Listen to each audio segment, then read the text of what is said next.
Hello, everybody. Welcome to the Orange Pill Podcast. My name is Graham Elwood. We are here in the Orange Pill Studios in beautiful San Salvador.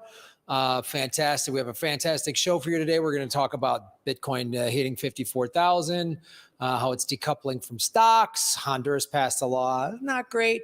But also everything else that is going on in the world of Bitcoin and El Salvador. And coming in remotely from parts unknown, Max and Stacy, what's up? Oh, hi. Hey, well, we're freezing our asses off here in the United States. And everything in the United States is like a 4-hour drive apart from everything. So we actually missed it hitting 54,000 and almost 55,000. We were totally unaware of it until we just returned to our podcast. This is where we live in the United States, on these chairs. Like we sleep sitting on these, right? So we only just realized that the price had gone. Yeah, last time I checked, the price was $700. It went up. It went up considerably. Yeah, it's had a big bump. I think you guys just living in that orange pill bunker in the States is what made the price go up. I think that could be it, because this is, where things happened so much for Bitcoin, right? In these two chairs here. And but I'm excited to see this. Like I'm catching up right now. Yeah, the orange pill bunker. Yeah, I think that's a good phrase. It's a good idea. People are going to be more interested in this type of thing because the orange pill way of thinking, Graham, it's still not being grokked or understood or taken on board by so many people who are still finding it hard to understand what Bitcoin is all about. I'm wearing my Michael Saylor t-shirt today, and certainly he figured it out back when it was around 10,000 or so, and he went irresponsibly long, and he's having a great run, and that's going to continue. And he's got a great setup over there because as the Bitcoin goes up, he's able to float more stock and sell more corporate bonds collateralized by the Bitcoin on the balance sheet. So he's got a bit of a perpetual motion machine going. I think that Michael could be the new Warren Buffett, and MicroStrategy could be the new Berkshire Hathaway. And it's really defining investments now in this decade and for the next couple of decades. Yeah, I mean, I just put up on the screen here, you can, like, Michael Saylor just announced this. MicroStrategies has acquired an additional 3,000 Bitcoin for 155 million at an average price of 51,813 per Bitcoin. So he's already in the profit because it's now up over 54,000 just from that purchase alone. So he has gotten it so hard in the last 4 years, more than anybody. Yeah, and usually shareholders hate the idea of dilution. You'd hate to see an announcement by a company, oh, we're going to sell some more stock. But here, the shareholders are clamoring for more dilution. Sell more stock and buy more Bitcoin. It's really an inverse of the all corporate history and strategy going back 100 years. All the models are broken is a famous phrase from Michael Saylor. And that applies to corporate governance and shareholder management right here. And he can just keep going. I mean, what's also amazing is he, they now owe money, according to that email or that tweet that they put out, they own 193,000 full Bitcoin. Like that is at an average price of 31,000. And I mean, that's the person I always sort of, I point to, like Michael Saylor and you and a couple others when I was at the Bitcoin Farmers Market yesterday in El Zonte, which was awesome. And I saw a guy with a Surfrider Foundation shirt, and we started talking. Oh, is there Surfrider here? And he's a surfer, and we started talking surfing, and I was like, "Are you a Bitcoiner?" He goes, "No," and I'm like, and I kind of laughed because I could tell like he'd probably been like hardcore orange pilled by everybody. Like all these people have been trying to orange pill him hard. And I said, "Look, man, I'll just tell you, like as a surfer, it's like a wave. You just wait. A big wave's coming." And, it's like digital gold. And I said, the thing that really tuned me into Bitcoin was not the the Bitcoin bros or the people that are all big into conspiracies. But I said, Michael Saylor, when he like got what this was about, when somebody that smart that's done finance and software development sees the value in this and puts this much of his company and his shareholders' money, like he's not some crazy guy that's going to gamble with his shareholders' money. And that's when I always use people like him and yourself and you guys, because you know, Max, you came up in finance. I always say, look at the money people, look at the big money people. They're getting what this is. And his eyes kind of like, oh, wow. I go, yeah. Like, you know, the Bitcoin conspiracy theorists, you know, that's great. We can talk about the Federal Reserve and whatever else. But I go, these money people are not going to mess around with this. And yeah, well, there's a direct connection between Michael Saylor and President Bukele, because Michael Saylor's original base case for Bitcoin was, remember, he presented the melting ice cube. You know, we've got cash on the balance sheet. Do we buy gold? Do we buy fiat money? No, we're going to buy Bitcoin because it's mathematically guaranteed to increase purchasing power over everything else. And so he gave a masterclass on economics and inflation and money printing and central banking. And this has been echoed now by President Bukele at CPAC this week, gave the best speech, the most attention-grabbing speech, the most articulate speech. And the centerpiece of that speech was that money printing is bad, and we are escaping the money printers in El Salvador. And I think Stacy would agree with me. That was just a boffo performance.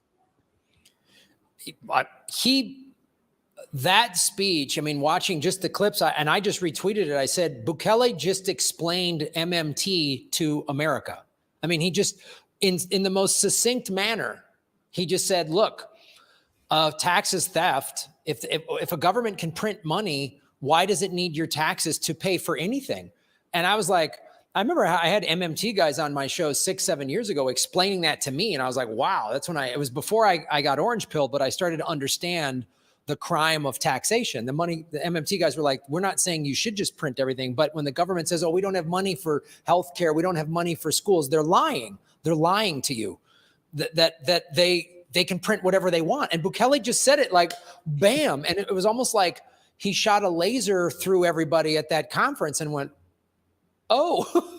Yeah, I'm sure the audience there, you know, were probably surprised by that part of the speech because, you know, the dollar, the ability to print it out of thin air does help anybody close to the printing press, whether it's in Washington, D.C. or New York City or San Francisco. You know, they get access to the dollar first, very cheap. But I mean, I was so proud, really, to, you know, call him my president, that he sounded so much like a Bitcoiner. And any sort of episode of the Kaiser Report or Orange Pill podcast, he could have fit in exactly there to be printing, you know, backing your currency with money you printed and printing more out of thin air. And just the delivery of it was just perfect. 2.5 minutes, 2 minutes, 36 seconds of just pure genius. Yeah. Irony alert. You know, for decades, America has been wagging their finger at Central America saying, you guys are into debt monetization. You're printing money and buying back your own debt. Well, who's the banana republic now, right? What President Bukele described was debt monetization being done in America on epic proportions, in the trillions and trillions. Exactly what they used to accuse Central America of doing, and calling them despairingly, oh, you're a banana republic. Well, who is the banana republic now? You have El Salvador and Central America using Bitcoin as legal tender. They're building an entire economy on top of the Bitcoin as base layer. And the U.S. is drowning, Graham, in fiat money. No, I mean, it's like we've talked about it, and Bukele just basically said it. I mean, America is now becoming the third world country. America is becoming, the streets of America are looking, I mean, the last year I was living in LA, I was in Hawaii for 2 years and came back for a year ago. And that last year, 2023, I was like, every day I would see stuff. I go, this looks like third world country stuff. This looks like collapsing economy, banana republic, just some, tin pot dictator just printing money for his buddies in some corrupt third world country. I go, that's what America looks like. And really, it's like America, because it's so big, is like what America used to accuse Latin America of. All these different states and all these other little politicians are pretty corrupt. There might be a good politician here or there in this state or that state, but for the most part, the whole system is so corrupt that, the best you can do in America is find like the least corrupt politician, but the central banks and the two-party system is completely corrupt. The other thing that was so amazing to me is, when Bukele was scheduled to speak at CPAC, before he spoke, I was just talking to some Bitcoiners who were like, wow, CPAC, they're pretty conservative. And, Bukele is going to be probably more to the left of what the people at CPAC are. But I go, this is the beautiful message of Orange Pill, of Bitcoin. He can give that message. He could give that message at CPAC and it would resonate with the crowd. He could give that same message at the Green Party convention and they would all go, wow, it doesn't matter. The Bitcoin message of the corruption of the money printing system resonates anywhere and everywhere once you get it. And to see like some of the reaction videos, like interviews with people after CPAC who are just like, man, I had no idea, because, Americans were all raised to believe the dollar is number one and we're number one. And he just went, no, not when you're printing it, and taxation is a lie. It's just like, yeah, the meme that's so popular is, well, if you can just print money out of thin air, why am I paying taxes? Right? That's a meme that people have been talking about for years. And President Bukele said something very interesting and I think very provocative. He said, the reason you pay taxes is to create the illusion that you have a functioning government, to create the illusion that you have a functioning government. That's the reason you pay taxes. But there's nothing back behind that paper money but more paper. And then he went into talking about the fiat money Ponzi scheme farce. But essentially what they're saying, okay, right. And that's debt monetization. Right? That's the definition of debt monetization. We don't call it debt monetization in the United States because they call it instead something different. They call it quantitative easing. The reason they call it quantitative easing, and if you say, quantitative easing is the same as debt monetization, that's like, no, it's not the same, because we plan to unwind quantitative easing someday. So it's not debt monetization. But of course, that day will never arrive. It's just debt monetization by a different name. But I thought was very key to me was that he outright said that American taxpayers are supporting the illusion of having a functional government. I mean, that's an incredibly powerful thing to say. It was really, because that's the thing. It really kind of, again, when I learned, and I had a couple like MMT, modern monetary theory economists on my show, and that was the first sort of blowing my head open to like the whole system is corrupt, which was a pretty easy gateway then into Bitcoin. And all these Americans are sitting there going, well, first of all, even under your taxes fund the government thing, Americans were already like waking up to the fact, like, well, why am I paying taxes if my roads and schools, they're cutting arts programs at my schools, but we're sending money to Israel. They have free healthcare in Israel, and we're sending money to Ukraine and all of these wars. Americans were like, this already is that our tax dollars are going there. And now you're learning, oh, we don't even need to pay taxes. It's such a scam. Like it's like the levels of the scam that Americans have been fed is really coming undone. And it's the thing that you always say of, you can't change Bitcoin. Bitcoin changes you. And you're seeing like how this nation state stuff is starting to unwind.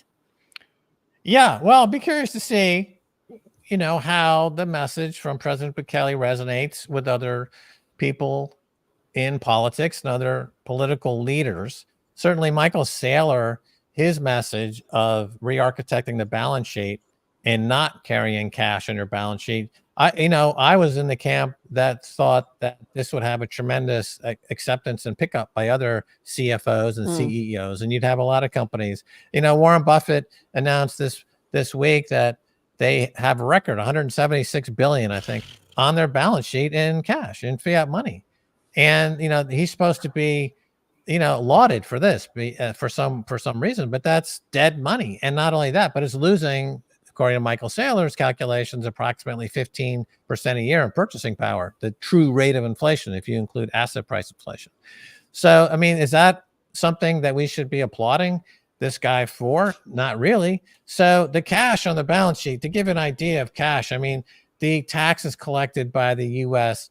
per year is roughly $3 trillion. And I think the country's got 34 trillion in debt on officially, and another 60 trillion off balance sheet with Medicaid, Medicare, and Social Security. So it's almost $100 trillion in debt.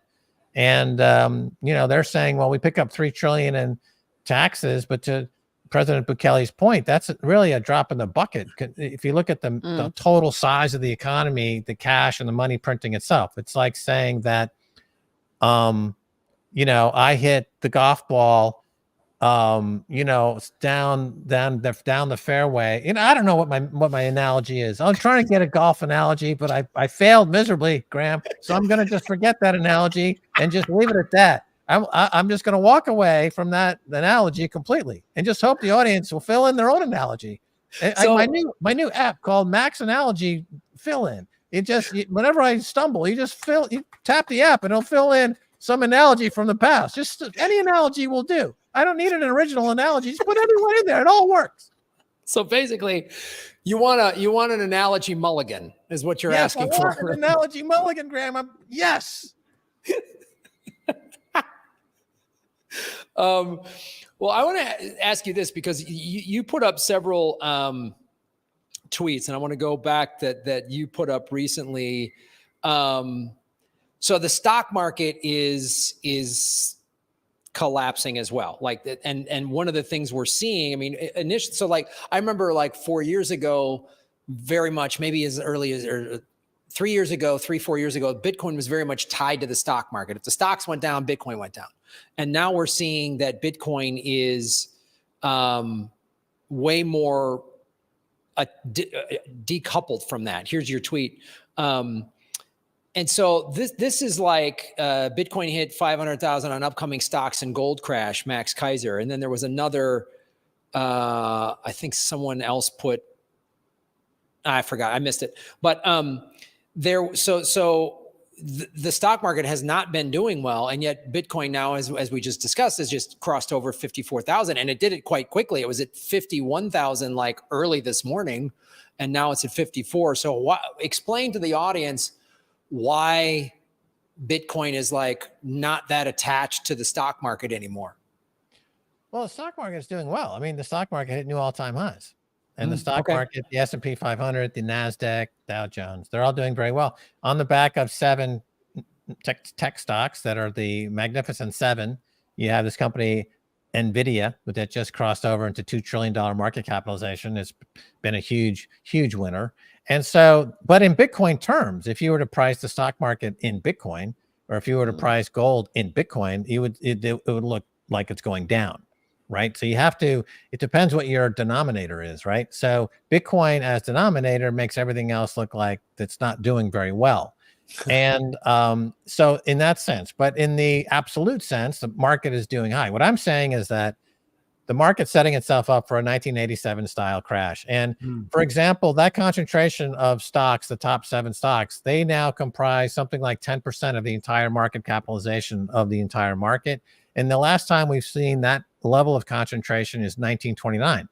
So almost 100 years ago, 1929, the famous market crash that happened in 1929. So this is really 1987 or 1929 level over concentration in the market.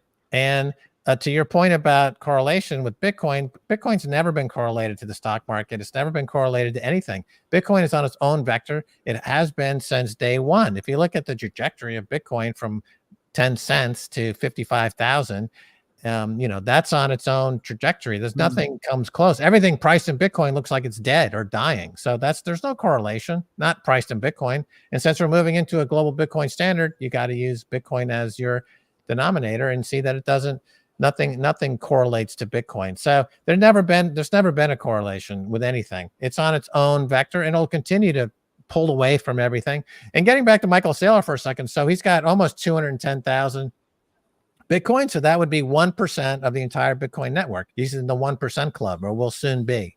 So if Bitcoin gobbles up the global total addressable market of $400 trillion and Michael Saylor has at least 1%, that means Michael Saylor could be worth $4 trillion at some point. Now, that's interesting because just last week we learned that Bill Gates, CEO of Microsoft, if he held on to his Microsoft stock and instead, but he had a conversation with Warren Buffett, who convinced him to diversify out of his Microsoft stock 20, 25 years ago.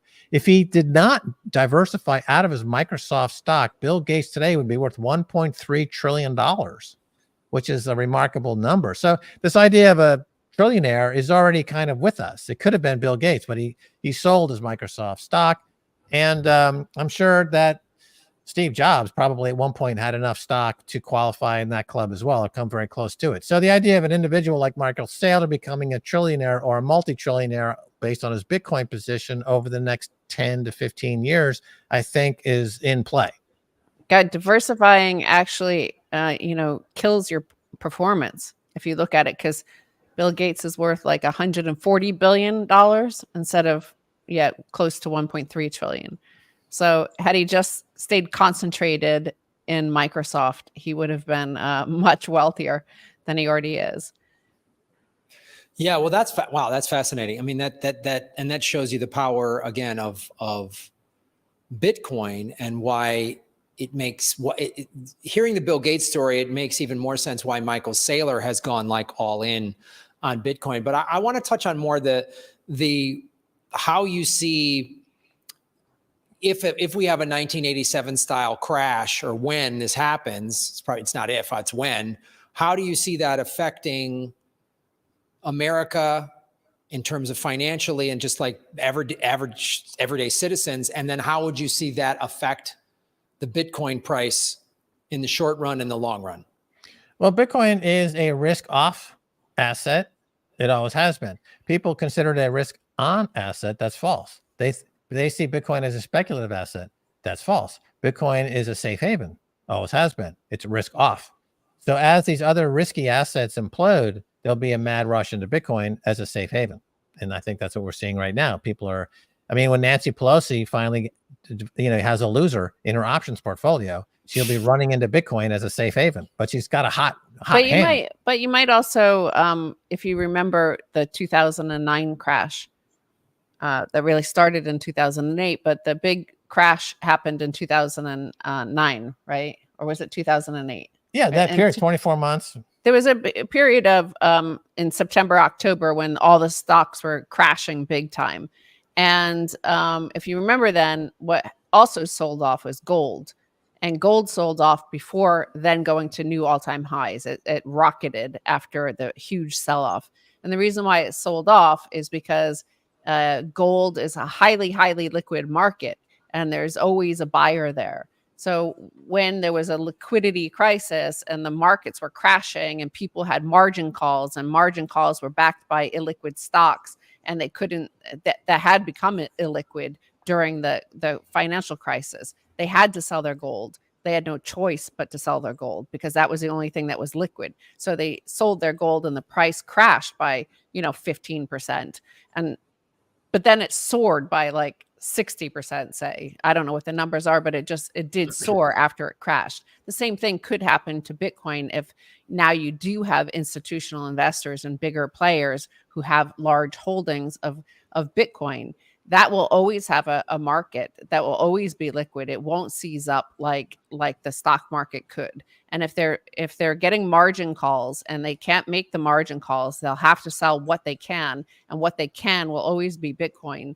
That will always be liquid, and there's a global market for it. So that could be something that you see selling off, but it will only be temporary in order to make these margin calls. So if you see that, then that's an opportunity, a once in a lifetime opportunity, because at that time, I think gold sold off at that time. It was like to $700 or $800. And then it went up to close to 2000. It went over 1800. Yeah. The story with gold is interesting, and Bitcoin. And to Stacy's point, it is the second most actively traded commodity in the world. It became the go-to settlement currency during the 2008 financial crisis. So you saw a drawdown in the price of gold.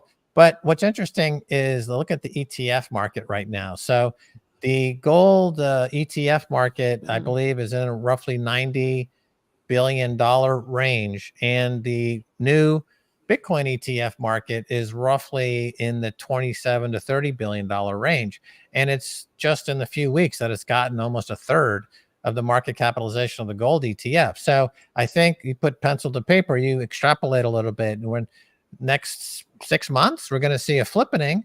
We'll see the ETF and Bitcoin have a greater market capitalization, the combined ETFs, than gold. And that's going to be a very important signal to the market that gold is being demonetized by Bitcoin.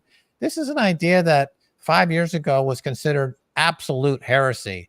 I mean, absolute nonsense, that no way would Bitcoin ever demonetize gold. But you're seeing this play out right now in real time. Look at the price of gold today. It's absolutely dead. It's asleep. Nobody's trading gold. The volumes are drying up. The liquidity isn't there. They're buying Bitcoin because it's a superior form of gold. It's perfect money. Gold will never compete with Bitcoin. Gold's becoming the poor man's Bitcoin. You know, it's something that might be available if you can't find Bitcoin. You'll be like, I'll settle for gold. I'll have to buy some gold because inflation's running rampant. Nobody will sell me any Bitcoin. I need an inflation hedge. I've got to settle for gold. That might be the only saving grace for gold. If people can't find or buy or source Bitcoin, they might turn and buy Bitcoin's little crazy brother, gold bullion. But you know, so this is demonetization of gold is a huge story. Now, gold's worth $14 trillion market cap worldwide. Bitcoin just went over $1 trillion. So just to get to gold's market cap, that's a 14x right there. So 50,000 times 14, 55,000 times 14, you know, do the math. That's already now, you know, almost $750,000 per Bitcoin, $800,000 per Bitcoin. That's a 2-foot putt, to use another golf metaphor. To use a golf metaphor more appropriately in context, in a way that's understandable by people listening to this. Okay, that's an acceptable metaphor. That actually works in that sentence. Hey, by the way, Graham, you know, with the background, I have a whole bunch of backgrounds I could give you for this rather than using. I'm not sure. Like, let the audience vote whether they think that background is the best one. This physical one behind me or the virtual one? The virtual one.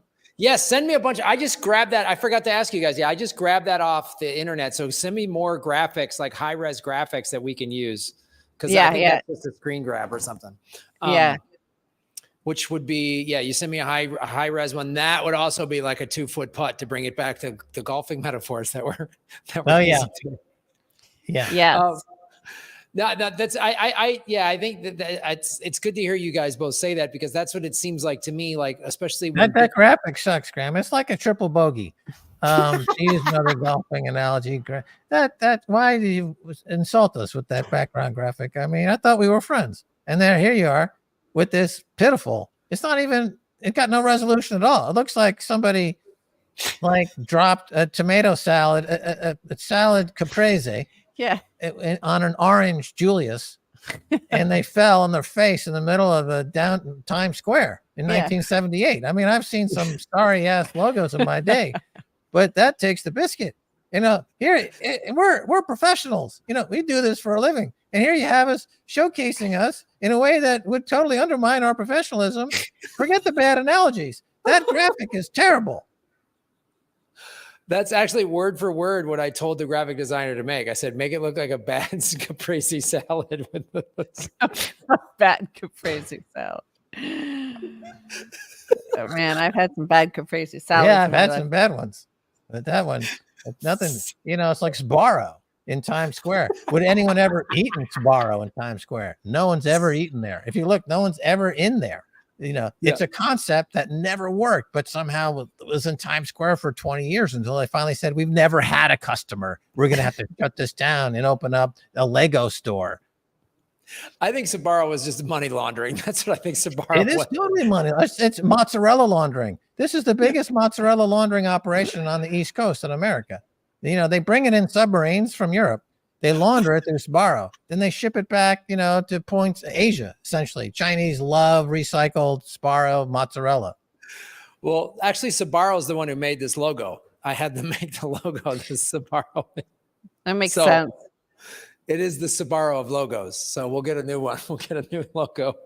Well, I want to talk about this as well. So yeah, it feels like to your point, like it's like when COVID hit and they shut down the world and Bitcoin fell to 3,900, but then within 14 months it hit an all-time high. Like I feel like the next one of these, it's what happened when the FTX thing happened. I bought it at like 16, 17,000. I'm like, this is an opportunity. And so when this stock market crash thing happens again, it'll drop briefly and it'll be an opportunity for all of us.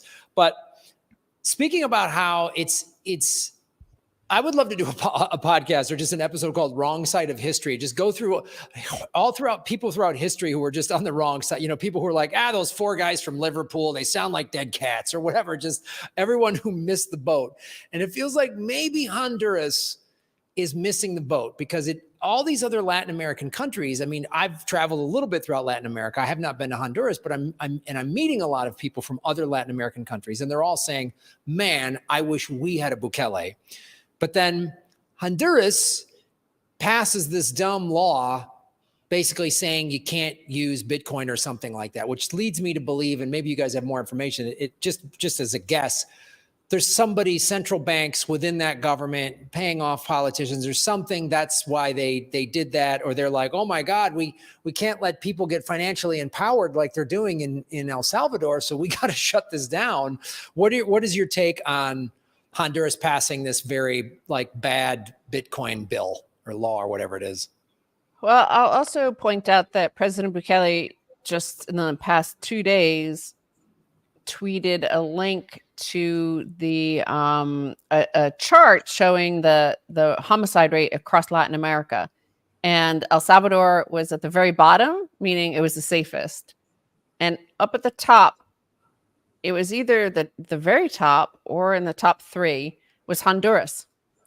So Ecuador was higher than Honduras, actually, bizarrely. I mean, Ecuador has fast become very dangerous.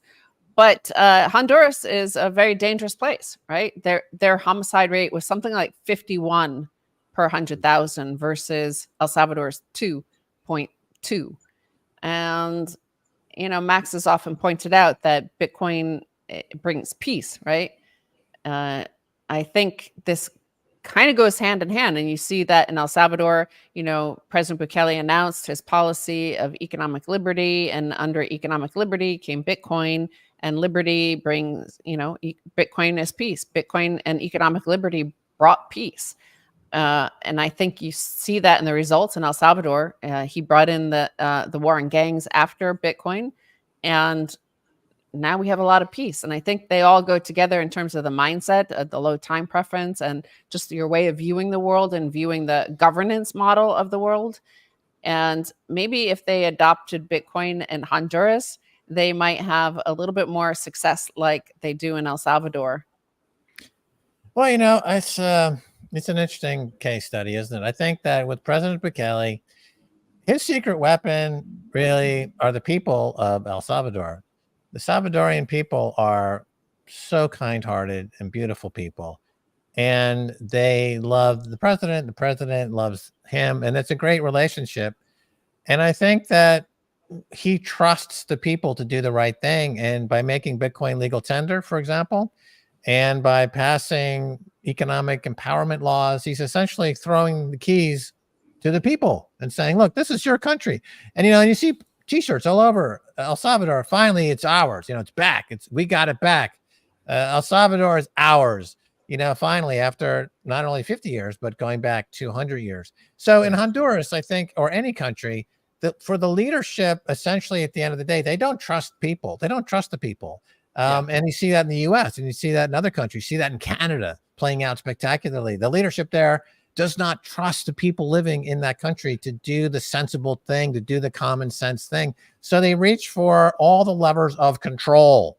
They think that we need to insert more control, and that we have a problem. The problem is we don't have enough control.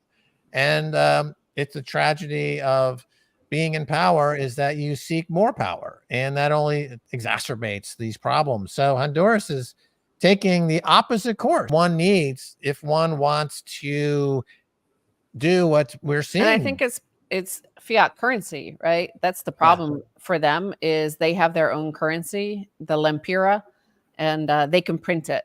And I think just like what President Bukele spoke before CPAC, the bit about the 2 minutes, 36 seconds about the dollar, I think, you know, an almost sort of gaslighting relationship emerges between the governing class and the governed. So I think they start to use it as a kind of they weaponize it, right? Like, as he was pointed out, they could just print it, but they make you pay taxes for this illusion. But really, it's a kind of submission, right? Like they know, everybody knows it's an illusion. But if you don't pay them, you go to jail for 20 years, sort of thing. I mean, there are huge consequences to this illusion. If you don't believe in this illusion, it's a very totalitarian sort of illusion that they make you believe in. If you don't believe this, you're going to jail. So I think that sort of innate incentive model, the structure, the consensus model of the fiat system creates that sort of, the relationship between the government and the people. So I think El Salvador already had, they were already on the US dollar. So it was easier for them to jump into Bitcoin and to just like go totally, like not even have to trust the Fed. They could just trust Bitcoin, trust the math. Yeah, I think, Stacy's making an excellent point there. And, to contrast the two answers, obviously in my case, when you asked me this question, I went on a wild digression without any facts or interesting points. When Stacy's asked this question, she actually pointed out that they have their own currency, the lempira, and they're printing it, and they're leading to fiat money chaos. I mean, that's the superior answer. So if you're watching this video, you can delete what I said, because what I just said was just like an aside. I just was vacuously filling airtime for no reason and thinking to myself, well, 20 more seconds of this and I'll kick it over to Stacy and hopefully she'll be able to answer this question intelligently, which she did. I had no idea they had their own currency. I didn't know about the lempira, but God, that makes sense, doesn't it? Doesn't that make sense? I mean, to quote Michael Saylor, the lempira, imagine if you just bought the lempira and bought Bitcoin. That makes Honduras, imagine if you bought Bitcoin, is it 10,000 or 20,000? Michael Saylor's in the New World Order. He won't take over the world. He knows the world. He works in Washington, D.C. He knows the lizard people personally.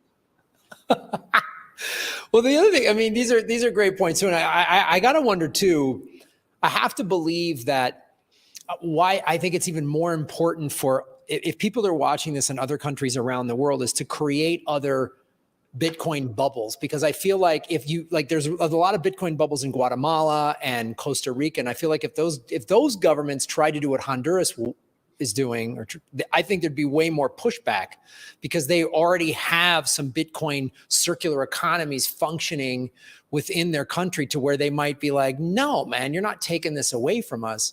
I don't know. It's just a theory on my part, but it to me, again, I was at the Bitcoin farmers market yesterday and I was talking to some of the people from Bitcoin City in Berlin and what is happening there and how amazing they just went to, for those who aren't aware, Berlin, El Salvador is way in the eastern part of the country. It's very sort of remote. And they just went there. A bunch of Bitcoiners went there for Mi Premier Bitcoin and got some El Salvadorians. And they just started a little circular economy now. And there's now like 100 businesses in this little town up in the mountains. And I feel like that's the key to sort of overcoming, it's you got to plant that seed somehow. You can't just wait for like a Bukele to show up in your country. I think you got to start the circular economies where you live, because I even feel like there's a lot of just adopting Bitcoin. There's a lot of people from Mexico, and there's like circular Bitcoin bubbles in Mexico and other Latin American countries. And I feel like it would be harder to impose these laws. I don't know what you guys think of that. Well, there is one in Honduras, this Roatan. Right? Oh, okay. Yeah, it's their own. They're kind of autonomous. They have weird laws there. Well, unique laws, and it's an autonomous region, but it is part of Honduras. It's Roatan, which is a big Bitcoin community. And one other thing I will point out: it's Salvadoran, not El Salvadorian. Sorry, It's Salvadorian. okay. It's okay. And thirdly, I think it doesn't even matter what central governments, central banks, central authorities try to do to stop Bitcoin. They can't stop it. Everything helps Bitcoin. The only thing that they could do is, get on the arc, right? They could start adopting Bitcoin because they're going to have to do it eventually. So President Bukele was the only smart guy in the whole global room of leaders who figured that out first, right? Like by a long shot, because it's now been over 2 years, 2.5 years, where he's been on his own as the singular leader of the head of state who figured it out. All other heads of state will have to follow eventually. The US will probably be last because their fiat currency is, the strongest of the fiat currencies. In a way, that's a blessing and a curse. I think it's a big curse right now that perfect money has come around of Bitcoin, because it's going to make them the last to figure it out.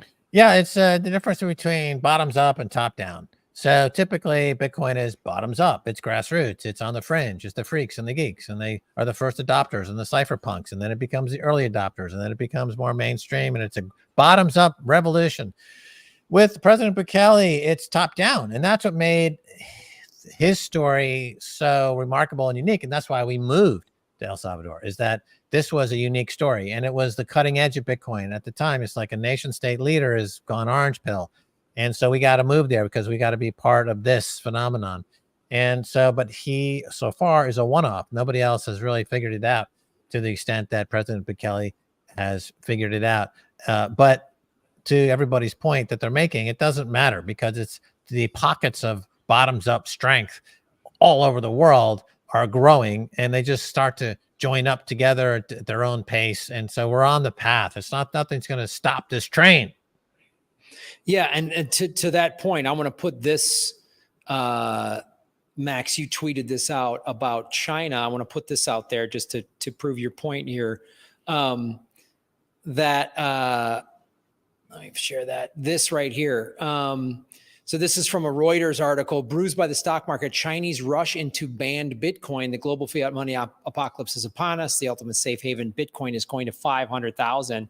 So yeah, this is another example of, like, I guess the point that you're both making, Stacy, of like, yeah, Honduras can do pass whatever law they want. It's just delaying the inevitable, because China has tried to ban Bitcoin a bunch of times, and it doesn't work because their citizens are just like, nope. And this article basically confirms that, doesn't it? Yeah.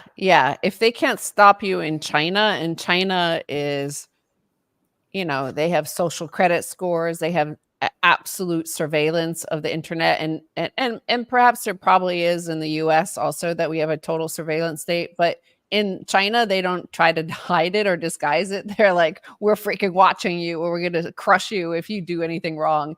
In America, they pretend that they're not doing that, and they haven't turned hostile or totalitarian openly like China has. Nevertheless, they're unable, even with that, with the threat of like ripping your organs out and selling them on the equivalent of eBay in China. Like people are still mining Bitcoin. I think they have still something like 10% of the hash is in China, which is remarkable considering that there's such a consequence to Bitcoin mining there. So I think it's not possible to ban it. And I think the US knows that, because a lot of bright people in government and in industry, and Wall Street have studied it for a very long time. And I'm sure we have a lot of deep experts at, the CIA or NSA, because they would have had to study it, and they know cryptography anyway. So they would have had to study it to see like how to stop it. and they probably determined that it's impossible to stop. So if you can't stop it, then if you can't, first they fight you, right? And then they have to join you. Yeah, it's like one of those discoveries like fire or the wheel, where once you discover it, there's no undiscovering it. And the vector that it's on is unstoppable. You can't stop fire. You can't stop the wheel, and you can't stop Bitcoin. It's interesting, Graham, that I think it's in 30 countries where Bitcoin's making new all-time highs just this past week. So it's doing incredibly well in Japan, for example. And Japan is a huge economy, and it's a very conservative economy. But Mrs. Watanabe, who's the prototypical Japanese housewife saver, Japan has a very high savings rate. It's typically the highest savings rate in the world, and they love cash. They dabble in gold occasionally, and they seem to be now veering into Bitcoin. That's a multi-trillion-dollar piece of change that could be now nibbling at Bitcoin. They're famous for their forex trading. They love trading currencies in Japan. They were always driving markets, and they were a big player in the whole 2008 crash, because there were a lot of forex ruptures happening then between the euro and the yen, and the dollar and the yen, and the Icelandic krona. Yeah, our image of the day trader is a teenager in America in the basement, but actually the biggest day traders are Japanese housewives huddled over their terminals, over their screens, and they're massively trading these forex markets. So we are led to believe, and the market seems to suggest that. So the adoption curve amongst these huge pools of capital is becoming more of prevalent. And so that's, again, a huge catalyst on the upside. So the vector, going forward, the path forward is up. And this bull market that we're in now is really in the early innings, to use not a golf metaphor at this time, but a baseball metaphor. Also, I want to say that, this attempt to ban it several times that China's done, or Honduras, it's really a newbie error, right?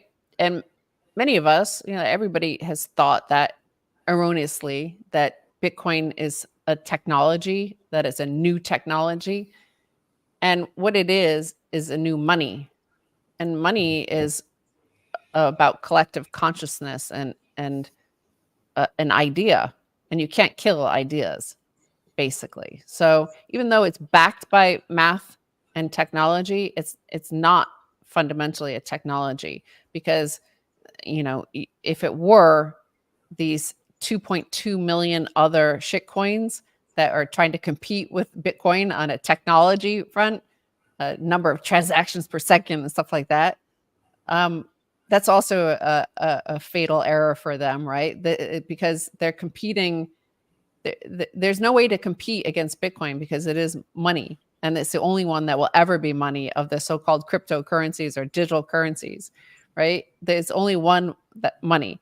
And so when these states try to go at these things, at Bitcoin, what they're trying to go at it with is technology, that this is a technology that we can stop. All the other cryptos are technologies that can be stopped. Bitcoin cannot be stopped, because it's not a technology, it's money. Yeah, there's a great kind of thought experiment here. You can only create irreproducibility once. Yes. So there's a great Bitcoin philosopher, Knudsen. What's the Swedish guy? Knudsen? Knudsen. Svanholm. Knut Svanholm. Knut Svanholm. Okay. And he's written a couple of books, and this is kind of, I think he's the author of this kind of idea, where you can only create irreproducibility once, and Bitcoin created irreproducibility when it was hashed, in 2009, January 3rd. Because it's digital irreproducibility, and so you'd only have to do that once, and then you don't need to try to do it again, because you can't. Because it's impossible. It's impossible to create something that's irreproducible a second time. You can only do that once, and that's what happened. And so it's foolhardy to try to continue to entertain the idea that you will succeed in doing that, because it's impossible. And the market shows us now that reality is becoming more accepted. And well, these are great points too, especially since you bring up like the NSA. In my humble opinion, I think whoever Satoshi is or a group of NSA cryptographers who created this, because you like you say, you can't beat it. And I'm wondering now, since the NSA and the technologically and financially astute people within the United States government realize, oh, we can't stop this. They're going to try, and this politician's going to try to pass this law and this law. And since, as you said earlier, U.S. is probably going to be the last one to the orange pill party, because the U.S. dollar is what keeps America the empire that it is. But my question, since U.S. probably will be the last of the party, but since they also the U.S. government owns a lot of Bitcoin that they've seized, would it not be, when America finally does make the decision, all right, fine, we'll give in to Bitcoin, couldn't it happen? Couldn't they just one day just wake up and go, oh yeah, we love Bitcoin now, or whatever? Or I mean, America typically moves pretty slowly. We've seen that with the legalization of cannabis. It's still state by state, even though the federal government still is criminalizing it and stuff like that. But Bitcoin's different because the US government owns Bitcoin. It has it in its possession because it sees so much of it. So I guess we're just talking theory here, but don't you think then they could just suddenly, or somebody or one, just go, yeah, let's do it? Or how do you think America would do it? I think they recently, the feds, I think it's the U.S. Marshals, handle the Bitcoin that has been seized. I think they recently applied to sell some of it, the last of the Silk Road stuff. So I think it's too slow moving, the vast bureaucracy of, it's not a structure, because it's such a huge, system with all sorts of states' rights and all sorts of treasury and central bank and very powerful entities, each with their own huge amount of power. I think there's no singular character like a President Bukele who could come in there and say, hey, hold on, we need to hold on to this Bitcoin, right? I don't see that happening. And it would be too slow moving. Maybe there might be one senator who would say, like Rand Paul might say, hey, we should hang on to this. We shouldn't sell it. Let's pass a law. It would take, a year or two, right? I don't see it happening. Well, game theory would suggest that at some point they do flip and they become constructive on Bitcoin. At the moment, they are net sellers of Bitcoin, tragically, just like China banned Bitcoin mining, and they could have been the Bitcoin mining superpower, but they chose to not go that path. And we make the analogy going back to the Ming Dynasty, 500 years. The emperor of the Ming Dynasty at that time famously burnt their treasure ships. Yeah. China had the global fleet of treasure ships. They were ruling the world. They had the most powerful empire in the world. But apparently the emperor felt threatened by the mercantile class at the time and had these treasure ships burnt. And they went into a multi-hundred-year period of darkness. And so, again, this is similar. They got rid of Bitcoin mining at a really inopportune time. And it could be considered to be an equally epic, tragic mistake. Whereas the U.S. similarly, by selling off their Bitcoin as they have been doing, is making a tragic mistake that will never be fixed. But at some point, the game theory kicks in, and suddenly common sense prevails, and the idea of, we actually need to be adding Bitcoin. Then a couple of things could happen. Number one, if they're printing money to buy bonds, why don't they print money to buy Bitcoin? Right? The Fed is printing trillions. They can print and buy Bitcoin. So then other countries, the printing presses game theory kicks in on a super hyper charged basis. It's just whether or not any Bitcoiners are dumb enough to then sell it for that fiat.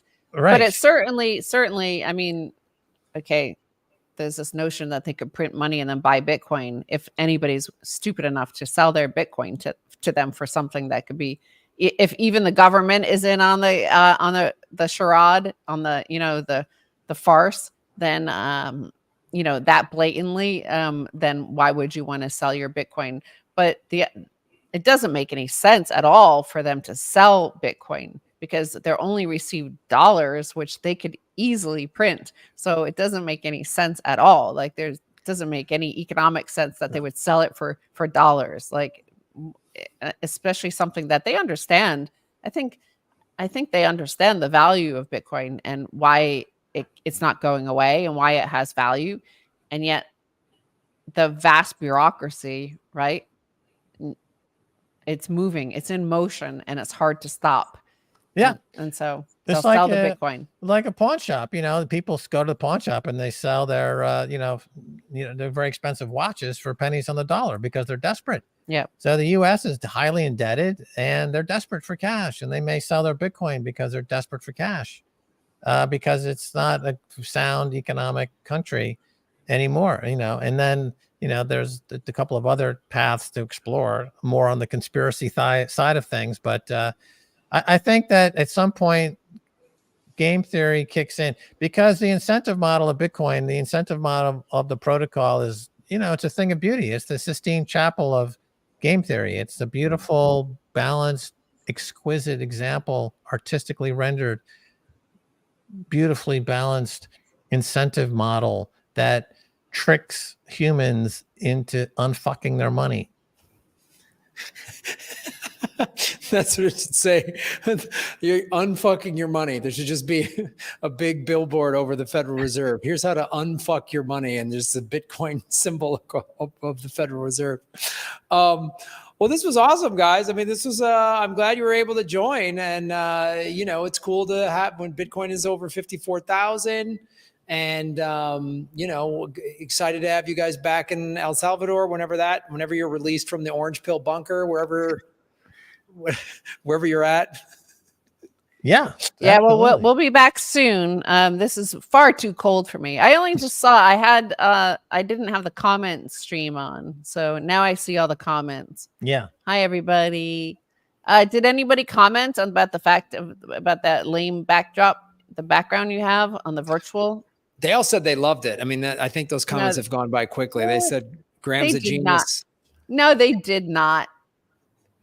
They said we all love Sabaro. It's a bunch of Sabaro fans in the chat. Oh my God. All right. No, we'll change the chat. And everybody watching, you can, if you're new to Bitcoin and that's why you're tuning into the show, you can buy some Bitcoin and get a free $10. If you go to swanbitcoin.com/orangepillpod, you can get $10 of free Bitcoin. So go buy some Bitcoin and join in, because don't be one of those people that's like, oh, I should have bought a year ago when it was 19,000. Forget it. It's too late. You want to be one of those people that go, man, I'm so glad I bought it 54,000 now that it's at 220,000. That's the person you want to be. Is that? Yeah, Exactly. Exactly. Yes, that's what swanbitcoin.com/orange pill. That's right. Yes. That's how you get some free Bitcoin. And of course, like, share, subscribe, put the podcast out there, and share it. And we're really ramping it up here. We got an editor now. So we're taking these hour live streams and we're clipping them out so you can watch it in shorter content if you want. And we're going to be releasing more of the audio podcast that'll be out on all your favorite audio podcasting platforms. So we're working on that. So there's all this cool stuff happening here. What about, isn't there a filter where you play back the show and then when you talk, it's at 2x. And then when we talk, it's at 1x. Isn't that a good filter to have?